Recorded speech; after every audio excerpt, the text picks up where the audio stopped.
Ketika seorang anak itu kurang bersosialisasi, maka ekstraksi di dalam kepalanya itu hanya apa yang dia pikirkan, karena dia tidak melihat apa yang dilakukan orang lain, bagaimana pemikiran orang lain, dan bagaimana orientasi kehidupan orang lain. Jadi pemikirannya nggak diuji di realitas. Betul, betul.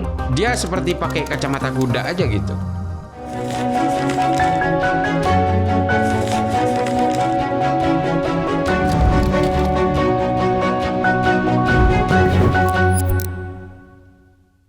Saya kan kemarin sempat juga berdiskusi, Cak. Maksudnya tentang ekstremis ini.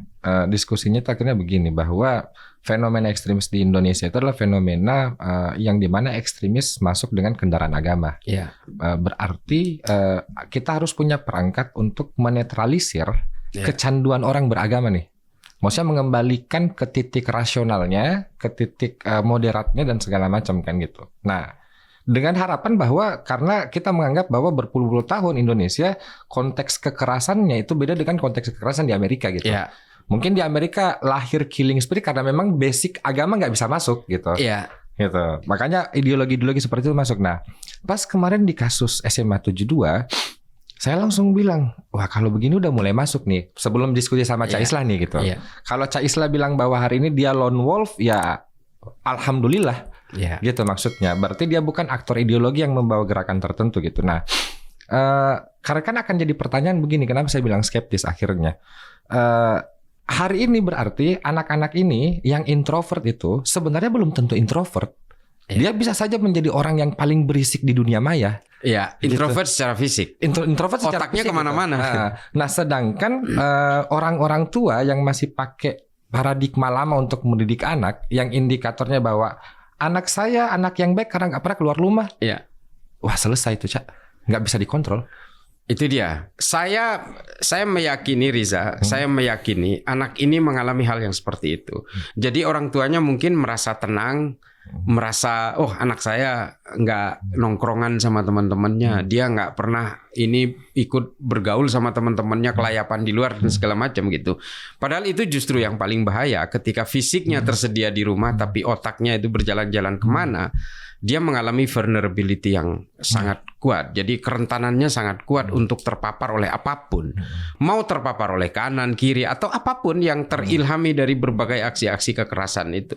Atau dari berbagai orientasi pola hidup yang menyimpang, bisa jadi. Ini mohon maaf ya. Jadi saya dulu ketika di Amerika itu ada tetangga saya, orang India ya, di sebelah apartemen saya itu. Ada anak muda yang memang jarang keluar rumah. Sampai saya ke ibunya itu, karena saya nggak pernah ngelihat bapaknya ya. Saya tanya ke ibunya, itu kenapa anak kamu kok nggak pernah keluar? Ayo kalau memang anak kamu, karena dia imigran juga kan. Jadi saya bilang, ayo kita nongkrong keluar. Enggak, anak saya nggak suka keluar rumah. Loh, saya bilang, ini kita bicara tahun 2001 ya. Saya bilang, kamu hati-hati loh dengan anak-anak yang nggak pernah mau hang out keluar itu. Dan ternyata betul, nggak berapa lama, kira-kira 2 bulan kemudian tiba-tiba polisi nangkap dia gitu. Saya tanya, kenapa? Ternyata dia memperkosa adiknya. Ini mohon maaf ya, ini mungkin nggak nyaman gitu, tapi dia memperkosa adiknya yang sejenis gitu.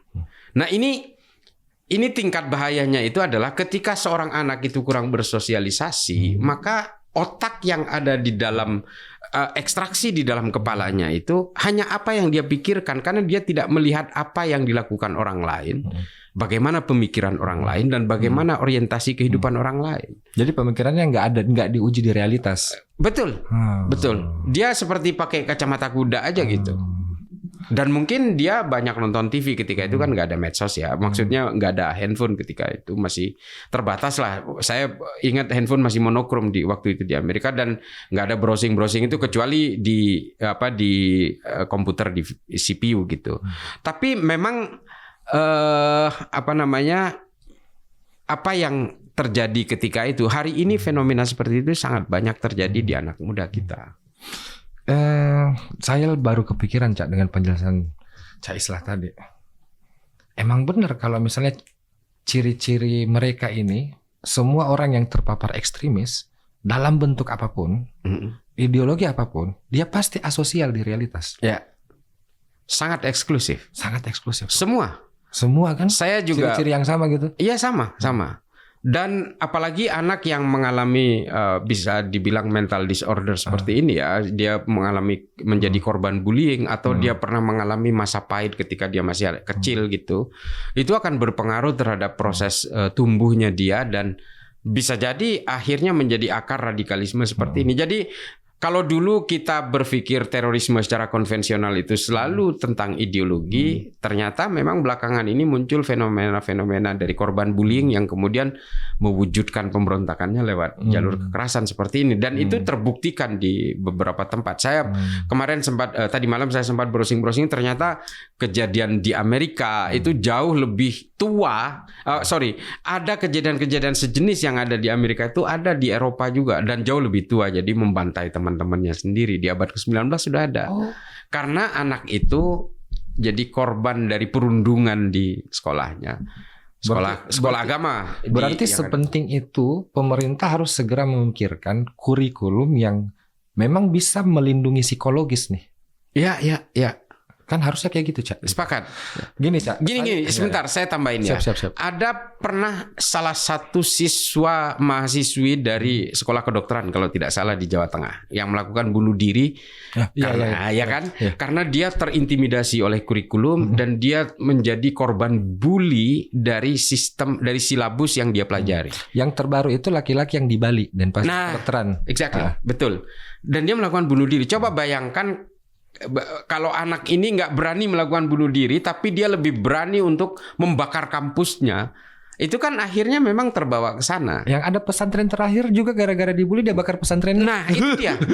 Itu yang kemudian harusnya jadi perhatian kita semua, bahwa terorisme itu artinya bukan terorisme. Saya nggak mau menyebut terorisme itu karena dalam mindset saya terorisme itu berbasis jaringan, berbasis ideologis dan punya kepentingan politik tertentu dan sebagainya ya. Ini bukan terorisme, hanya aksi kekerasan yang diwujudkan oleh anak-anak yang kemudian menjadi korban intimidasi komunitas. Gitu. Karena konteks psikologis. Artinya bisa kita lihat bahwa fakta-fakta itu adalah cerminan bahwa hari ini kurikulum kita itu tidak memanusiakan, tidak menghadirkan manusia. Yang disentuh itu adalah kesadaran akan kebutuhan hidup. Ya, betul sekali. Saya sepakat itu. Dan apa yang terjadi di kita hari ini kadang-kadang juga menjadi korban dari totalitarianisme orang tua. Ini harus saya ungkapkan juga gitu. Para orang tua nih, saya bukannya mau ngebelain anak-anak muda nih sebenarnya. Para orang tua jangan pernah memaksakan apapun keinginanmu kepada anak-anak. Biarkan anak-anak itu berkembang sesuai dengan talentanya, dengan human nature-nya. Yang perlu kita awasi adalah persoalan etika dan moralnya. Itu saja. Kalau soal anak itu tidak punya daya minat terhadap keilmuan tertentu, kemudian dipaksakan oleh orang tuanya, pada akhirnya terjadi hal-hal yang penyimpangan psikologi seperti ini. Mungkin karena begini, Cak. Kalau memang ternyata adalah bahwa kurikulum kita tidak menyentuh ranah psikologis, artinya sekolah bukan tempat yang nyaman dalam bahasa psikologis gitu. Setuju itu saya. Kan gitu. Rumah bukan tempat, karena yang saya tahu, Cak, koreksi kalau saya salah ya, saya nggak pernah tinggal di Amerika sih, cuman saya taunya begini, bahwa perbedaan makna diksi home dengan house itu, satu house itu berbicara masalah bangunan secara fisik, home itu berbicara tentang esensi tempat tinggalnya. Circumstancesnya. Makanya dia tidak pulang. Dia tidak coming home ketika pulang dari sekolah ke rumah itu bukan sebagai tempat tinggal gitu. Dengan konteks keluarganya, backgroundnya dan segala macam. Dan ketika dia ke sekolah, dia juga tidak mendapatkan tempat kenyamanan di situ. Tidak ada wadah untuk psikologisnya di situ. Jadi orang-orang yang seperti anak ini misalnya yang aktivitasnya cuma pulang dan sekolah, dia kayak melihat bahwa dunia ini memang tidak berpihak sama saya. Setuju saya. Setuju. Makanya dalam kata adjektif, kata sifat di dalam bahasa Amerika itu kan tidak ada housey, adanya homey kan. Homey gitu. Ya itu saya setuju dengan definisi itu. Jadi memang kalau berbicara tentang kejadian SMA 72 ini, itu banyak pelajaran sih bagi negara, bagi pemerintah juga ada pelajaran, kepada sekolah juga ada pelajaran, kepada orang tua juga ada pelajaran, dan kepada anak-anak yang menjadi teman dari anak-anak yang lain di satu sekolah itu juga menjadi pelajaran. Jangan pernah membuli teman-temannya dan berikan ruang kepada teman-temannya. Ini adik-adik anak-anak Gen Z ya, berikan ruang untuk mengaktualisasikan apa masing-masing dari temannya. Jangan pernah melecehkan, jangan pernah mengucilkan teman-temannya. Itu karena nanti efeknya menjadi besar bagi seorang anak yang impulsif, bagi seorang anak yang ketika dia tantrum dia wujudkan dalam bentuk kekerasan seperti yang terjadi di SMA 72. Itu kan sebenarnya mungkin anak ini pada akhirnya ingin melakukan pengeboman di dalam masjid ketika teman-temannya sedang Jumatan itu karena dia sudah terlalu overwhelming gitu. Dia sudah tidak bisa menampung, nggak bisa menahan. Pada akhirnya, nih gue buktikan nih bahwa I'm a giant gitu. Sayalah di sini yang bisa menakut-nakuti kalian, bukan hanya kalian selama bertahun-tahun menakut-nakuti saya kan begitu. Jadi flip over itu psikologinya jadinya. Saya itu anehnya gini, Cak. Anehnya saya adalah saya tidak melihat ada statement Menteri Pendidikan Dasar dan Menengah di sini. Seolah-olah kekerasan ini adalah oke lah dia lone wolf ya. Oke lah dia lone wolf. Lone actors sih lebihnya. Lone actors. Tapi kan lokusnya ini di wilayah yang harusnya menjadi tanggung jawab Menteri Pendidikan Dasar dan Menengah. Kan gitu. Nah, itu tanyakan ke mereka. Seolah-olah kan ini diperlakukan sebagai tindak pidana gitu, Cak. Iya, iya. Yang kemudian turun adalah polisi, politisi, dan segala macam gitu. Padahal ada celah besar di kurikulum nih. Bahwa kurikulum kita memang tidak menyentuh sama sekali. Dia tidak memberi kesejukan psikologi kepada siswa-siswa gitu. Yang ada adalah pendorokan-pendorogan. Jadi kalau mau dibilang bahwa kurikulum kita itu otoriter ya. Iya.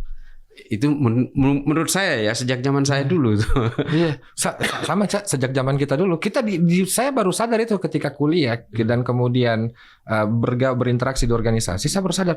Berarti kurikulum kita selama ini memang dari SD sampai SMA mengharuskan kita memang jadi nabi. Harus tahu semua, Cak, gitu. Iya, betul. Kita ingin dikonversi menjadi seorang malaikat. Iya, seorang malaikat yang tahu semua. Iya. Jam 8 sampai jam 10 gue belajar matematika, tiba-tiba gue belajar IPA gitu. Setelah itu gue belajar IPS. Iya, kadang-kadang kita nggak bisa membedakan antara Indonesia dan Korea Utara. Korea Utara tapi agak majemuk aja. Iya, betul. Cuma agak demokratis aja sih.